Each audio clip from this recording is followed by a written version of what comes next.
সরকারের কিছু নিয়ম নীতি আছে, আমাদেরকে সেই সকল নিয়ম নীতির মধ্যে দিয়ে আমাদেরকে একটি কাজ শুরু করতে হবে।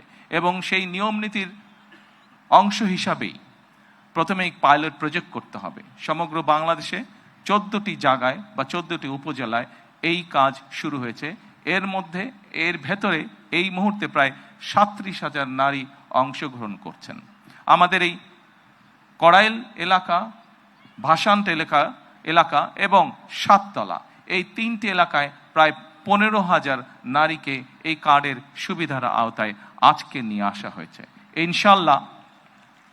ইনশাল্লাহ আমি দৃঢ়ভাবে বিশ্বাস করি আমার সরকার পর্যায়ক্রমিকভাবে বাংলাদেশে যে 4 কোটি পরিবার রয়েছে, সেই 4 কোটি পরিবারের যারা নারী প্রধান, তাদের কাছে আগামী 5 বছরের মধ্যে ইনশাল্লাহ পর্যায়ক্রমিকভাবে সকলের কাছে আমরা এই ফ্যামিলি কার্ড নিয়ে যেতে সক্ষম হব ইনশাল্লাহ।